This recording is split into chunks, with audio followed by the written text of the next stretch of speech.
Hi, welcome to Nocturnal Devotion. Today I'm going to be interviewing Katya. Her pen name is Silver Rains, and she's published 6+ erotic and fantasy novels. Here she is. I have Katya here. I didn't lie. She is super hot because I've talked about, I've hyped it up a little bit. So, yes, thank you. I appreciate you saying that. That's very nice. Thank you. So what do you want to start with? Do you want to talk about Wattpad or? Sure, yeah, we can talk about Wattpad. So on Wattpad. Sorry. Yeah, so I write fantasy and erotic fiction on Wattpad. I've been recently part of their Wattpad Creators program, which has been really fun and an awesome opportunity. So I'm really grateful for that. I started writing there when I was 23, I think. So I'd been writing there for a while, and then my book Bride of Alvar really took off on there. So that was when I kind of got traction and started getting like that validation for like, okay, you can write, people like it. So it was. That's good. Yeah. And what is that about? It's like a fantasy romance about a girl from our world who falls in love with a king from like another world. But it's kind of like a worlds cross kind of Outlander vibe. I don't know what that is. I remember you mentioned that before, the Outlander thing, and I'm like, I don't know. That's a show? It's like a show. So yeah, it would be like Lord of the Rings meets Outlander a little bit. Like if I were to say like what kind of story it is. So it's very I would say probably is geared more towards like early 20s audience because the character's pretty young. And even when I read it now, I'm like, oh yeah, that was 23-year-old writing that. Like, and I like it. She was cute. That's part of the reason I wanted to make the book about high school, because I'm like, if the lines are dumb, they were in high school, what do you want? Right? Like, come on. They really, they don't have the life experience behind them. Like, come on. Like the vocabulary, you know what I mean? Like I feel like it just kind of was like, all right, this is a good way to do this, because I don't think I could do like real adult people that are supposed to be like professionals, or you know what I mean? Like, yes, yeah. To write for. It was cute. My daughter the other day was like writing a book, and she's like, and she's 17. My daughter is like 10. I'm like, that's awesome. You write about a 17-year-old. It was awesome. She's 10. She's writing a book. Like, yeah, I think it's awesome. Like, I'm like, you go ahead, and it's pretty good so far. Actually, she's a pretty good little writer. So that's awesome. Yeah.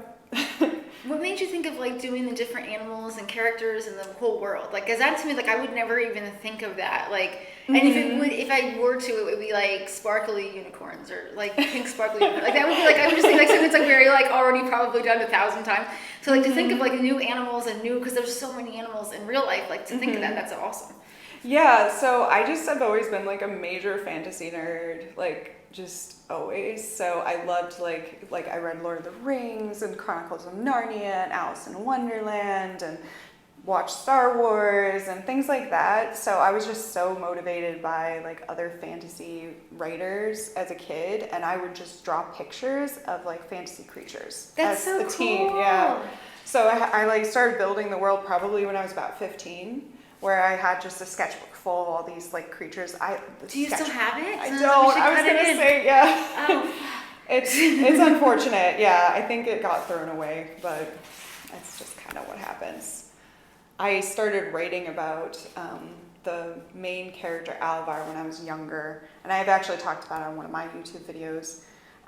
Where I think I was like 15 or 16 where I started writing about him. I started coming up with that when I was very young.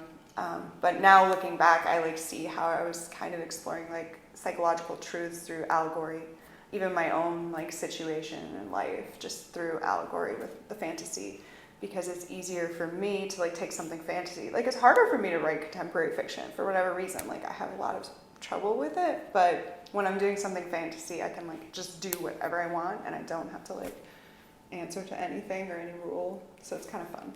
That's awesome. And how many books have you written? I've written, I think like that I have published 6. Damn. Yeah. That's awesome. So, and I'm working on a couple right now on Wattpad, so they're kind of ongoing novels. I'll have a finished one by May. I have to do that. I'm contractually obligated to. So there will be another novel. That's awesome. Well, that's like baller that you actually are like being, like the situation you have with them where it's like, I don't know how much I want to say, but like. It is nice. Yeah, it definitely was big for me. And it helped me put more value in my writing and just know, hey, like, it kind of brought me to like the next level, maybe my goal and my dream that I had with writing too. So. That's awesome. Yeah. It's kind of. Are you realtoring anymore? I am. So I am a real estate agent, but I don't do a lot of real estate. I just. It's gotten weird now. I feel like it's kind of taken a dive in Florida a little bit. And it's like I do so many things that it's like I do like collection calls and things like that too. So it's like. Yeah, it's just all over the place. I do a little bit of everything. You do collection.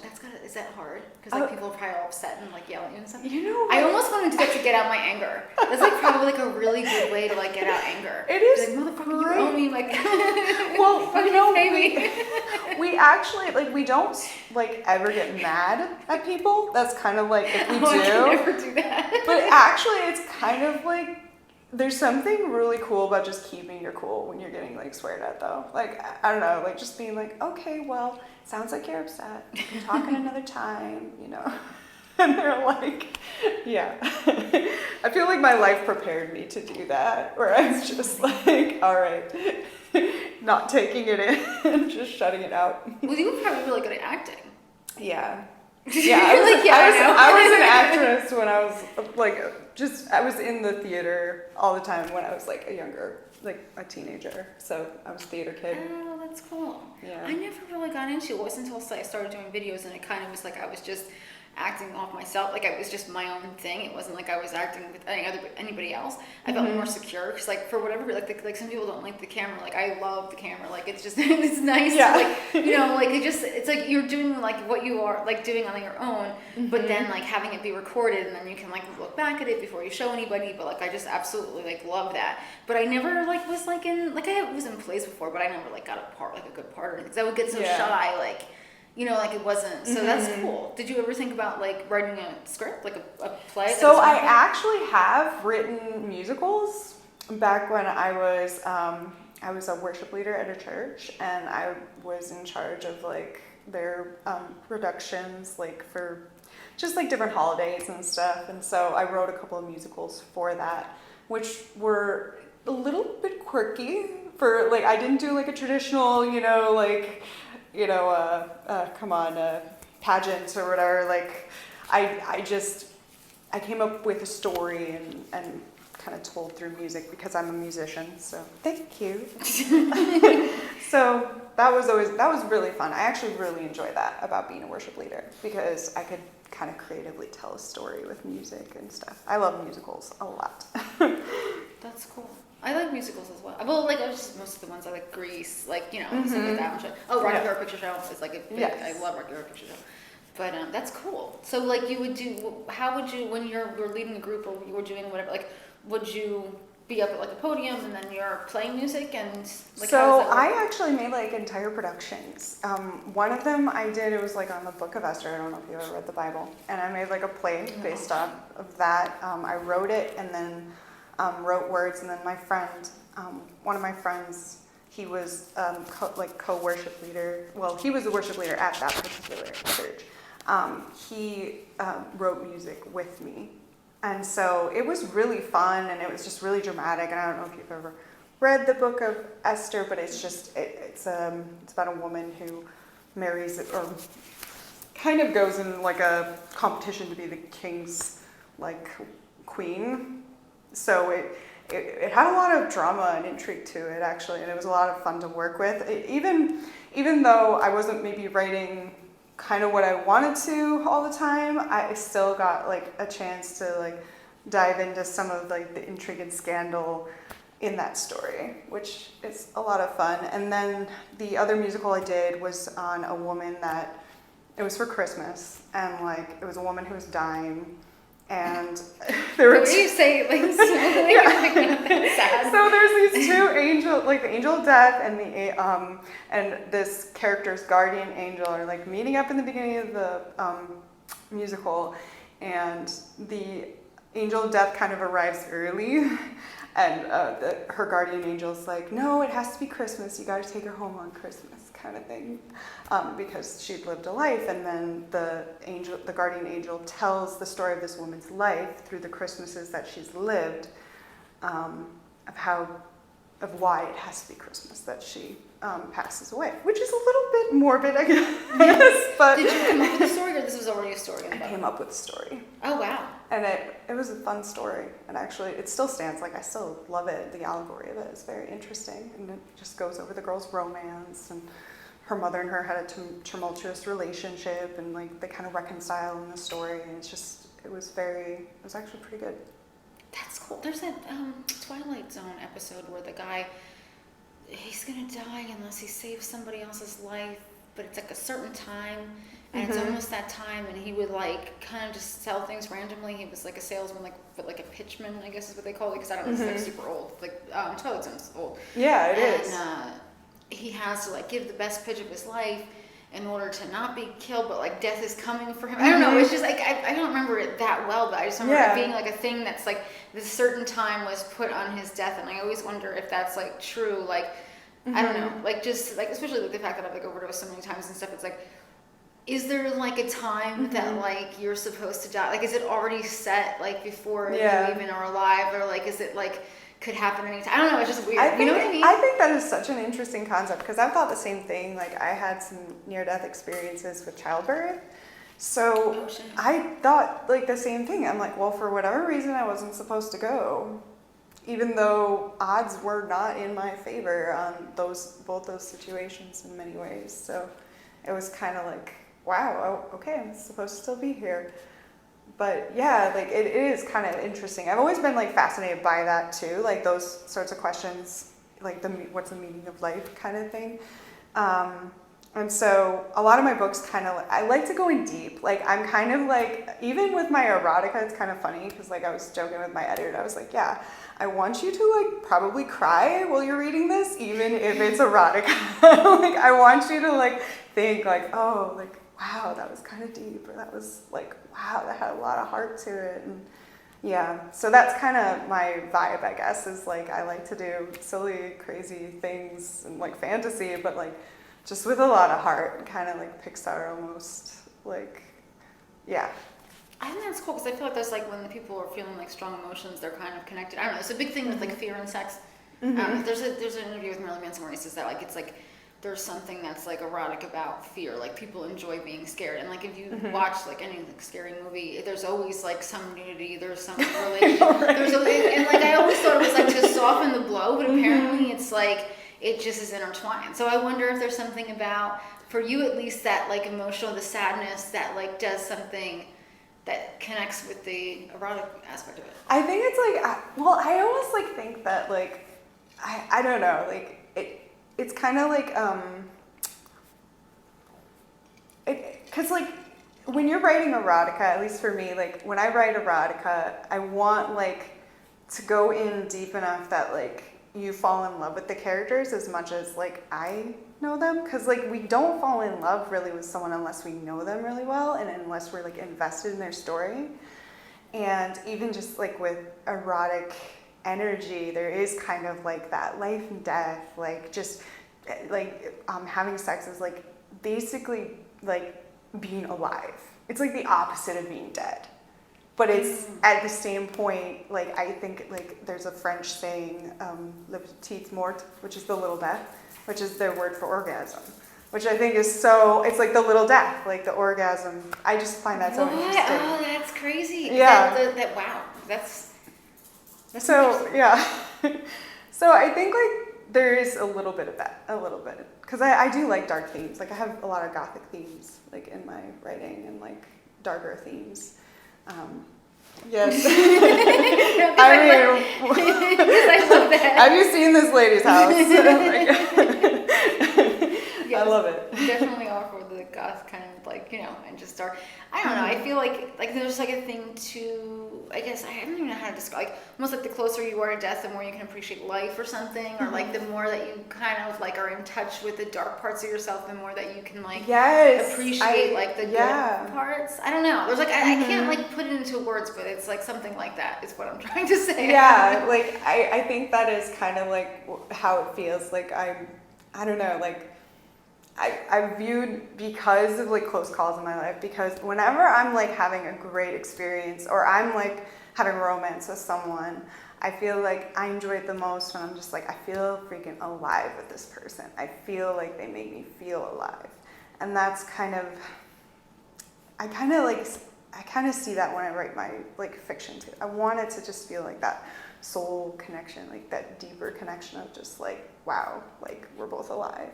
So yeah, it's kind of fun actually. Like I really like, I've always loved like the study of like eroticism and like how it works. And I mean, even like things like anger can create eroticism between people. And I know that that's like a common makeup, theme. sex kind of thing. Yeah.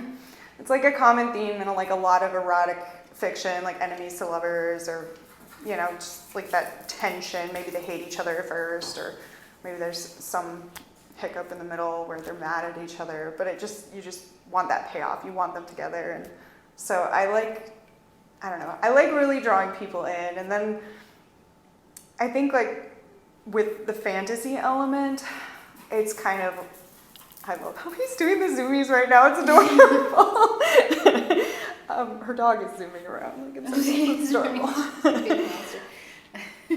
I like the allegory. I like being able to like go into even just like the darker side of being human with my fiction as well, because I think we all have like a darkness in us and like part of us, and some of us are in denial of it, but when you like really just know, oh, these are my vices, these are my things that I struggle with, or this is like maybe a darker trait about me that other people might not like. And so I like having characters that are well-rounded in that way too. I like exploring that a bit. And when I create a villain, like a lot of villains are not even like aware of their own darkness really. Like they really think, a lot of them think that they're justified or they're right, or they just don't care. That's like, I feel like, so there's sometimes I'm like, am I really a bad person? Like, you know, like you wonder, like, I don't know, for me, I wonder myself, like, am I really like, how bad am I really? Because I get like certain things, I'm like, I want to get revenge on people like all the time, you know, and it's like, when they do something to piss me off, it's not all the time, I go get revenge on them for no reason, but like if there's a reason, I want to like retaliate, and I'm like, is that bad? Like, am I really like manipulative and like super fucked up? Like, but I don't, it's hard to know because you're looking from your own perspective. Like, it's hard to see like what you're really doing and like how it would affect people. I don't know, it's weird.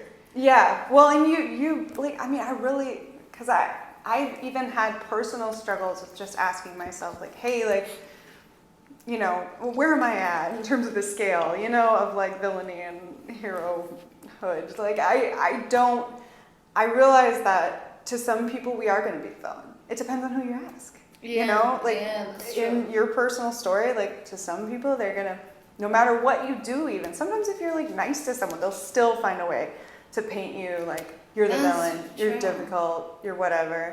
So it's like, well, I guess it's just a matter of who you ask. Like, I mean, I'd like to think I'm the hero of my own story, but you know, if I'm the villain, okay, you know. So that was cool. Like, I don't They're know, hot. did you see Purple Rain? Purple Rain with Prince? Because he portrays himself as an asshole, and Prince was an asshole. I know he's passed away, but he was an asshole.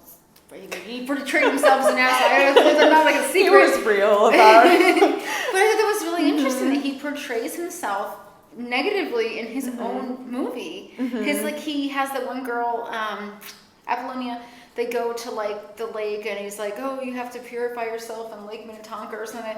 And like she jumps in the lake and he's like, oh, that isn't that lake. This is like a different lake or whatever. So like, like he made her do it for no reason. And then just like drives away in his motorcycle and she has to like get out naked by herself. Like I don't think he takes her clothes. I can't remember. But like it was just like a dick move. And like he wrote that in his own movie. It was like, who does that? Like who wants to look like a dick in their own movie? But That's some sadism right there. Like, I find it interesting because it's like, it's who are you going to be remembered by is like a question that I kind of like, or how are you going to be remembered? I mean, it's just, we are multidimensional. We are like, so I think it's interesting to like, when I write like a character or I'm like thinking of like, okay, I want this character to feel real. I want them to feel like multidimensional. I don't want to also have a character that starts out perfect either, because I want a character arc to happen. I want character development to happen. I want that character to learn something. And most people are going to learn something unless they are like diagnosed psychopath or sociopath. Like they're going to learn something through the hard knocks of life. They're just going to be like, all right, like I can, I'm going to learn through what happens in my life. But that's kind of why we watch or read stories too, is like we want to see a character go from point A to like point Z or whatever, and like learn through the things that happen to them. And really, I mean, villainous characters are kind of like, I mean, I like villains, like villain characters, like I like them because I think that if you've got a good villain, your story can go somewhere. But if your villain is like, oh, like it's gonna fall flat. So I always give a lot of thought into like, okay, what's going to be the opposition here, and why is that character the way they are? Maybe not going into it even from too psychoanalytical, because I think sometimes we can get a little invested in just being like, oh, they're just misunderstood or something. I'm like, no, like I actually like villains that are like downright evil. I really do, because I want to feel like, yeah, that person, they made choices. Yeah, maybe they justified it in their mind, and we can explain it in a way that they justified it, but like it still is bad. Like they're still bad. Like it's not like you have to like figure out how to give them sympathetic qualities. You feel like that kind of takes away from the whole thing. I think it can. You can give them a little bit of like hints of like sympathetic qualities, but I overall do not give a lot of sympathetic qualities to villains, because that's not even their purpose in the story, really. Unless I'm having a character that I want to work with, like my character Rift. If you've read my books, he kind of starts out where we're not sure what side he's on, who he's going to be, whether he's just playing this main character or whether he's like genuinely might have a good heart going on. And I wasn't even sure. Like, I was not sure where he was going to go the first book. I was like, he kind of is an asshole, like a little bit. And then as the story went on, I was like, okay, so he's changing, he's developing through the events that are happening to him, through the things that are happening. And I did want to go deeper into the sympathetic side, where he was very heavily abused by his mother, and like kind of brought up in a very cult mindset of who he was supposed to be. And so that's why he was the way he was. But I also think that just a little level of like that dark side also makes us a little sexier.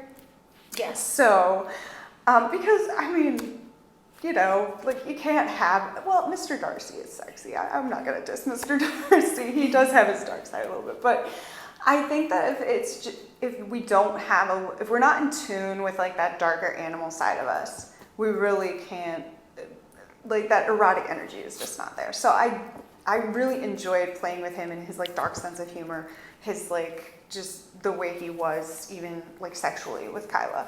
I really enjoyed playing with that character, but I wasn't sure whether he was going to be good or bad in the beginning, and that was kind of fun. So sometimes that happens too, where I have a character where I'm like, maybe they will, or maybe they won't. And I have one book that I'm writing. Oh, I won't give away any spoilers, but I have a book I'm writing, and I do know that the character is going to be a little bit more morally ambiguous, more ambiguous in terms of are they good, are they evil, and I don't know where they're going to go. So, but I like writing characters like that. So, but if I have like a villain, like my villain Saul in Bride of Alvar, I would not redo anything about that. I've had people say, oh man, he's like so wicked, he's so evil, and like, yeah, because I've met people like that in my life, just awful people. And I think that sometimes if we go, like I've seen like Disney do this a little bit, where we go so far down this route of like, well, they have a backstory or whatever, but it's like not to the victim. They don't. Not to the person who survived their bullshit. They don't. Like, that is none of my business. Well, Whether like serial killers and stuff, it's like yeah, but like then they did this, and this, and Yeah. it's like how does that even justify that? Like it's and that's not what they're trying to do usually when they tell this. Or like Danielle Kirsty, they like her better than Bailey Sarian, which Bailey Sarian has like. Do you know if she has to do any idea what I'm talking about at all? I don't know those authors, but if you could explain it a little bit. They're Yeah. just like they're YouTubers. Because I watch a lot of YouTube, which is why I like YouTube. Bailey Sarian is she's got tattoos. Like she's more like kind of my like physical style, but I just don't like her voice or the way she describes stuff as much as I like Danielle Kirsty. She's like she has like it's easier to follow the story with her, and then she talks about like all the messed up stuff that happened to these serial killers, and then she says like I'm not making an excuse, but like this is what happened. And like a lot of times, like yes, and I think maybe because they're young when this stuff happens, but like then like when you hear about what they actually do, you're like that is like not. Like, that's not at all justified, and I think like that's kind of my struggle I've had with sometimes when we go down that too much psychoanalyzing or creating too much sympathy for a villain, because from my main character's perspective, like who are victims and survivors of these evil characters, I'm like, I don't care what like you've been through or how your childhood was. Like you freaking abused me. And like that is taking your power back from someone who treats you like crap. And it's none of like, you're not their therapist. Like my hero isn't their therapist, like coming from like a, just sitting and listening and, trying to treat. Like the hero is the one who's been hurt by this character. So I want that kind of perspective in the novels a bit. I like that. And I think that we can sometimes lose track of like that if we go too sympathetic or too psychologically, like, okay, well this happened and then now I'm like, look, I don't care. They're just bad. Like they freaking enslaved that person. They raped that girl. Like I don't want to know. Like it's not my business. So yeah, that's a good point. Some of the ones that Kirsty talks about, like it's like they keep a girl in a box for like 5 years, and they only it's like really weird shit that people. It's like how do people get that fucked up? Like I don't understand how that's possible for like the human mind to get to the point that like that seems like feasible or like okay to them. Like how do you? I'll like get in a little argument with somebody, and then I'm like I feel like I'm a horrible person for like the next like 3 weeks. Like, right. You know what I mean? You didn't lock them in a box. You just were like, no, you were an asshole. I mean, basically, yeah. Like that's like what happens, and I hate that. Like I wish I could feel more that. But like I guess if I didn't feel justified, I wouldn't say certain things that I say. But like at the same time, it's like it's not like that. But and actually, I think that's like kind of what it is too. Is like we can be ultra hard on ourselves sometimes because we're like, well, what if I'm a bad person? And I think when it comes for standing up for ourselves or whatever, like, I mean, okay, I'm a villain to that person today. Like, all right, I can be mean. I'll give them that. I can be so mean sometimes because I'm human. But I, like you said, like, what's the level? Did I hurt someone today? Did I lock them in the closet? Like, what did I do? He loves which you. He doesn't jump up on chairs like that for me. Thanks, so Omaroso. Actually, for my pole dance showcase that I did, I danced to the song "How Villains Are Made," and I'll send you a link. Yes. Just because it's such a good song, but it's by Madeline Duke, and the whole concept was just like I don't know what side I'm on, who's the good side, like they're both. Everything looks the same. To me, like it's a soldier kind of like looking on the battlefield of like everything looks the same. Am I the good one or the bad one? And the whole concept, I just love that because it is kind of like that in life. We don't know sometimes. Like if someone told my story, who am I today? Yeah. And just to be okay with your bad self, Today I'm the villain, I guess. Really, I mean, yeah. Like I have a lot of respect for people that are gonna do that because I'm not one of those people that is going to join the military.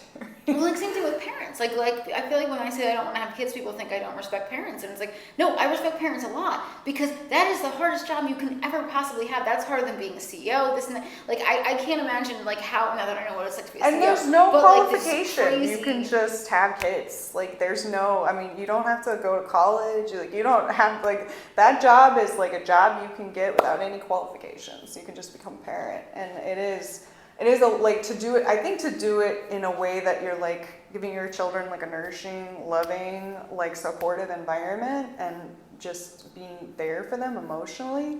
Like it is really, it's a lot. Well, I love being a mom, but it is a lot. Good parent. I have a lot of respect for being a bad parent. I feel like it's like yeah. Ooh, I mean, like the stories I have heard about people. I'm like, oh my goodness, like that is just awful. Like, and I mean. I think most parents are trying their best with what they know, but it's really, it's got to be really hard to, like, I'm a parent and, like, I feel like overall, like, I feel really, really good about being a parent. I love being a parent, but it is, like, honestly, one of the hardest things in my life, like, by far, being a parent. Like that is I can imagine. Probably the hardest thing I do. And I take it way more seriously than any job or anything I do. Because it's like, look, these are two people. They didn't ask to be here. I brought them here. So they're not here, like, they're not here because, like, they want to necessarily be here. Like, it's my job to give them as nice of a childhood as I can. So yeah. It's my hope. It's a big deal because I can't imagine. Like I know like for myself, like I could not be responsible for a human. Mm-hmm. Like it's bad enough with the animals because sometimes I'm like, I once we got over ourselves, but we shouldn't have cats because they're just so annoying. And it's like to have like a little human thing that like is like waking up at like 5 o'clock in the morning. Like I don't think I could do it. Like I think I would get really like feel very trapped. But like that's like an unusual. Like I know it's like not like how everyone feels. For me, I you know, because I really enjoy being a mom, but I think it's because I don't see it as something taking away from my freedom so much as I see it as something that is just brings a lot of meaning and like joy to my life of being a mom. Like because like it was it's an amazing experience in its own way. But it is something that you shouldn't do lightly. Like it's not something that you should do unless, in my opinion, it is, you need to take it so seriously if you're going to do it. Don't, like, if you feel like it's not for you, don't do it. Like, I think too many people sometimes can have kids and then they can resent their kids even for like taking up their time. Or I'm like, look, if it brings meaning and if it makes your life feel like you're like, yeah, I want to have kids and I want to be a mom, then awesome, go for it. But if that's not how you really, if you're honest with yourself, if that's not how you feel about it, like it's very serious. These are human beings. Like their entire, I mean, so many things like even habits and even just like the way that we do relationships happens when we're kids. We learn that when we're kids. So yeah, definitely something to take seriously. No, I totally agree with that. And I think a lot of people don't, or it's like, oh, it's an accident, but like whatever. Like there's so many different options to not raise a kid that like is going to be like a really bad thing. Mm-hmm. But also like I think is fascinating too is like there'll be people who are like super like well achieved and like have like these really like high powered jobs and they won't be able to get pregnant because of stress. Yet people can be like smoking crack every day or shooting heroin and they still get pregnant. And you'd think your body would be under stress from that. Like I've never understand that. Yeah, like you would think that. Yeah. Like how are they getting pregnant and then these people that are like really, really want kids more than anything, like they can't have, it's just like, I know that's like always a thing, but I'm just like so surprised by that because you would think that those things would put your body under stress, especially whatever they're having to do to get the money to do. Like it just is amazing to me, and it's just really, really sad. Like it just, I don't think any parent or any child should be born to like a parent that has like drug like issues or alcoholic or, you know, because they can't be there like for their kid. Like I think like a big thing for being a parent is like you have to be like just present with them, and that was something that when I had my girls, I was like, okay, I have no choice. I have a duty to these little people to make sure that I get help if I need it. Like if I need to get some therapy or whatever, like I have a duty to them too, because they are, I mean, I'm their mom. Like I do everything for them. I'm going to teach them everything basic. And it's intimidating. It's scary. I think a lot of people don't even think about how scary it is when they like start, because it's so easy to become a parent. All you gotta do is have sex. Yeah, really. I've always thought I have like a like deep like pathological fear of pregnancy. Like it's like bad. Oh, girl. Like my thing with wanting bigger boobs. Like it's just like never. Like I'll never feel like it's just like it's like psychotic. They'll be like, oh, like, you know, your kids can watch this. There's violence, you know, but there's no sex. Yeah. What? Like, what? This is the stupidest thing I've ever heard in my life. Like, sex is, like, normal, and, like, people's bodies are, like, people's bodies. It's like, why is that, like, bad? Or nudity in and of itself. Like, not just sex. Like, just nudity. It's like, is nudity, like, so we can have, like, gore, but, like, no nudity. Okay.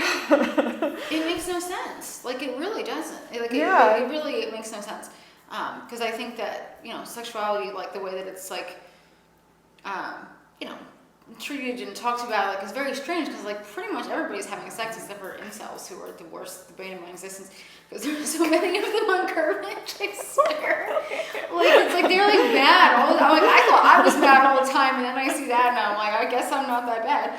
But, that's, like, so, like, we're, like, talking about pull. So, like, that was, like, I think one of the things, like, with, like, meeting people at pull, like, they're very open, you know, as far as, like, sexuality and, like, personal expression. And I think it's, like, that's why, like, I've always, like liked everybody at pull.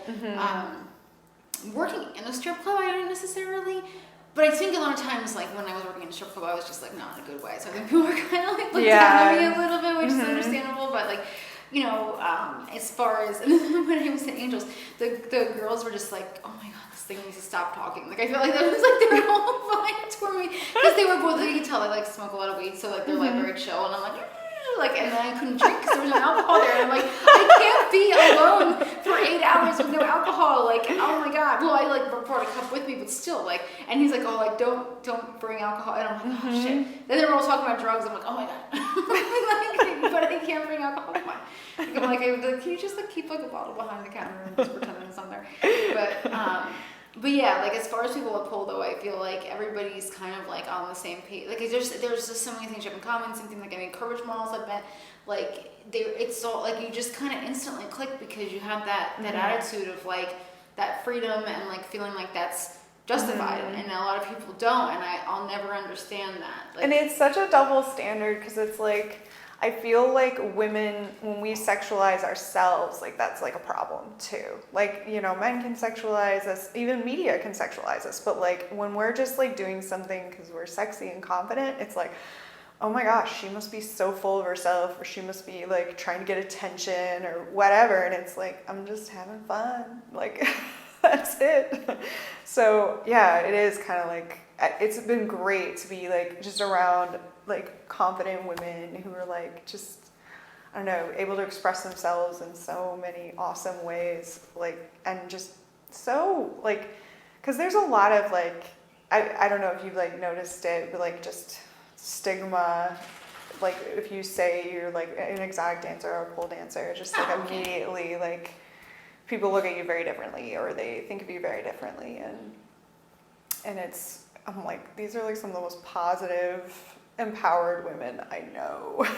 Like, like, it's just, it's like they're free, you know? Like, if you're in that environment, like, I felt so free just from doing pole dancing, from being a dancer. It's just, yeah, you don't have to, like, you don't think too much about what other people think of you either. And that's, like, such a cool thing to, like, step into and just be like, yeah, I don't care what you think of me, because I love doing this and I feel good doing this, and I know I'm not bad for doing this either. I don't care enough to not do the things I want to do, but I always let it bother me when people disagree with it, which is such an annoying thing about my personality. Like, why am I, like, you know, like, just, like, do it and commit and, like, just tell people to fuck off, or, like, just don't do it. But, like, I can't not do the things I want to do just because I'm going to do them. But then I get mad when other people are like, and then I'm like, what? That's silly. But I do. I don't know why. But, like, at least I'm doing the things I want to do. Hey, at the- least you're doing it. And like, I mean, hey, like, what's your sign, by the way? Like, not to get into signs. I'm a Virgo, which like I feel like you're a is Virgo. like I'm Yeah. like OCD, and that's like a thing. Like I feel like with Virgos, my mom was a Virgo too.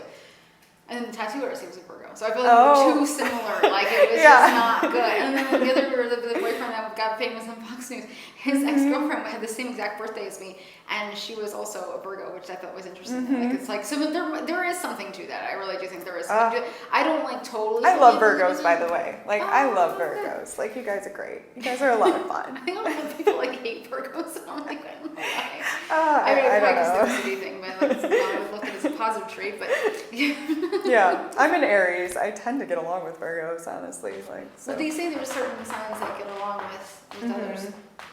Yeah, like I think Aries, like we're more like just like, is it fun? Is it fast? Does it go boom?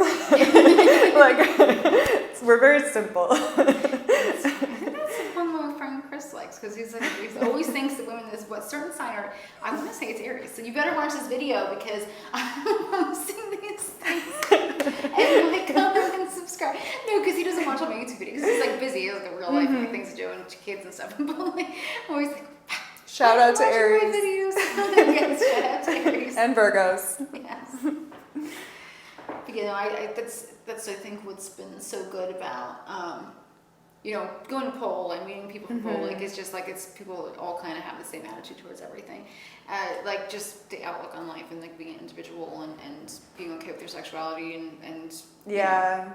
Because I think because like you said, it's like you're always going to be sexualized. So like when you take control of it, that's why people are mad because you took control of it. And apparently you're not supposed to. It's only okay. Like, because I see even like in the threads on Cribbage, the things where it's like guys post pictures of their girlfriends do much better than the models posting threads. Really? Yeah. Oh, weird. wow. It's weird. Yeah. For the most part, like. Because it's kind of like people want that. I don't know if it's like a little bit, yeah. It could be that. Or maybe the taboo element associated with it, or maybe even like just like that, because guys are more likely to consume porn. They can maybe put themselves in the shoes and be like, well, what if I did this? Or what if I... Yes. Yeah. That is partially what it is, I think, definitely. Yeah, like I've actually, I've thought about it, and maybe we can have a later discussion. I know, we're like cutting it close. Yeah, but like I thought about how like a lot of what we see as represented as sexy, like it's like the male gaze kind of thing. And like I think it's interesting to think about like what do we find sexy like as women, or how do, when we express ourselves, like if you look at a video of yourself doing pole, you might see certain moments and be like, I looked so hot then, but like your boyfriend or husband might look at that video and like another moment of that video was way more hotter to him than how you saw it. And I find that so like that perspective so interesting. That is interesting. Because like it's not even about the person, it's like certain particular things, like certain reactions could be. Yeah, like where you might have thought, oh, like I really liked it when I did that move and I looked so hot and I felt so like fly then, but like your lover's gonna look at it and be like, I really liked it when you were like, shaking your ass here or something, like, and it's just that's interesting to me. Or even like just different people like have that perspective too, where like I'll send a video to like a friend of something that I was doing and they're like, oh, that looks so pretty then, and I was like, okay, that was okay, I guess. You're so good. You practice all the time, and I have a pole right here. You can't see it on the very camera. nice. I have it right here. It's spin too. It's nice, and I've only used it like maybe like I don't know, a couple of times. Like I used that pull-up bar. That was the best investment of my life. It was $25, and I used that thing because it's every time I pee, which I pee constantly. So like not since you've been here, because I'm like I can't make it wait any longer, but. Like I use that every time, and I feel like that's like done a lot more than like any other exercise equipment. I just got the treadmill, so but I'm trying. But it would be so nice if you could just buy the stuff and then you would get fit without having to use it. Yeah, I mean, people do it. I use my pole like you do it a lot. all the time. Yeah, like I am always. I impressive. think it's because it's like it's like the playground for me. Like it's like adult playground. Like I'm gonna go, have some fun. Well, do you're some really tricks. good. So, because I was like annoyed. Like, it would be so easy to be annoyed because she's just so hot. Her body's like freaking phenomenal. And she learned pole so quickly. And I'm just like, yes, I love you so much because you're so sweet. Like, I can't get jealous. But, like, you progressed really quickly. Like, I suck. Like, I've never, like, done, like, think of, like, gymnastics or dance or choreography or anything. So, I just, like, sometimes feel, like, embarrassed. Like, because I'm not that good. You're good, and I love though. it. Like, but, I've I seen could you. be better. Like, I get, like, and it's the thing, too, like, being around like, people and stuff, I get, like, more nervous. But, like, you're, like, really, like, you're, like, fucking inverting and shit after, like, 2 months. I'm like, how the hell? You're good. You are. And, like, she's talking herself down. Like, She's much better. You are, though. You're really good. Because Thank you can you. do a lot of stuff that I couldn't do. And I've been doing pole for, like, kind of off and on. I think I got obsessed. I think that's what made me good, really, is because of how obsessed I got with it. Because it grounds me, pole does, like when I'm doing pole, because it's such a physical, like, contact kind of, like, you're on a metal pole. It's like, it's there. And it's so grounding, like, to have that as my workout, because I definitely, like, I've had some struggle with PTSD in my life. So, like, when I do pole, like, I am 100% here. Like, I don't leave. I don't, like, it's been so healing, actually. Like, it actually has made a lot of my symptoms even go away from starting pole. So I feel like that obsession partially is because it just, like, it grounds me to do it, and I just love doing it. It looks so fun. And you're very, very good.